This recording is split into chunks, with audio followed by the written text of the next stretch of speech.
So ఇందులో admission అనేది JEE mains through అయితే జరుగుతుంది. సో ఈ క్యాంపస్ సంబంధించిన ఏ కోర్సెస్ ఉన్నాయి, వాటి ఇంటేక్ ఏంటో ఒకసారి చూద్దాం. ఆర్టిఫిషియల్ ఇంటెలిజెన్స్ 120 ఇంటేక్ అయితే ఉంది. కెమికల్ ఇంజనీరింగ్ 130 ఇంటేక్ అయితే ఉంది. సివిల్ ఇంజనీరింగ్ 130 ఇంటేక్ అయితే ఉంది. Computer science and engineering 130 intake అయితే ఉంది.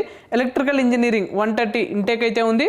Electronics and communication engineering 140 intake అయితే ఉంది. ఇండస్ట్రియల్ కెమిస్ట్రీ 30 ఇంటేక్ అయితే ఉంది. Electronics and VLSI engineering 60 intake అయితే ఉంది. ఇంజనీరింగ్ ఫిజిక్స్ 30 ఇంటేక్ అయితే ఉంది. మ్యాథమెటిక్స్ అండ్ కంప్యూటింగ్ 30 ఇంటేక్ అయితే ఉంది. టోటల్ వచ్చేసి మనకి 930 ఇంటేక్ అయితే ఉందండి ఈ క్యాంపస్లో. సో అలానే ఈ క్యాంపస్ సంబంధించిన 2025 కట్ ఆఫ్ ర్యాంక్స్ ఎలా ఉన్నాయో చూద్దామండి courses wise.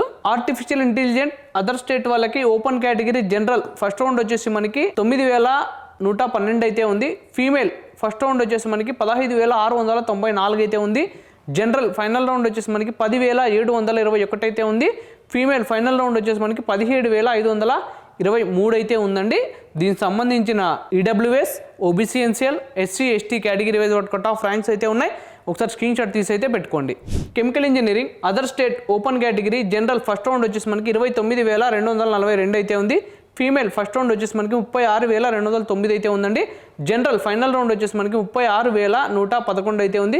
Female final round వచ్చేసి మనకి 38755 అయితే ఉందండి. దీనికి సంబంధించిన EWS, OBC NCL, SC ST category wise వాటి కట్ ఆఫ్ ర్యాంక్స్ అయితే ఉన్నాయండి. ఒకసారి స్క్రీన్ షాట్ తీసి అయితే పెట్టుకోండి. Civil engineering other state open category general first round వచ్చేసి మనకి 36274 అయితే ఉందండి. ఫీమేల్ ఫస్ట్ రౌండ్ వచ్చేసి మనకి 47332 అయితే ఉంది. జనరల్ ఫైనల్ రౌండ్ వచ్చేసి మనకి 41558 అయితే ఉందండి. ఫీమేల్ ఫైనల్ రౌండ్ వచ్చేసి మనకి 53663 అయితే ఉందండి. దీనికి సంబంధించిన EWS, OBC NCL, SC ST category wise వాటి కట్ ఆఫ్ ర్యాంక్స్ అయితే ఉన్నాయండి. ఒకసారి స్క్రీన్ షాట్ తీసి అయితే పెట్టుకోండి.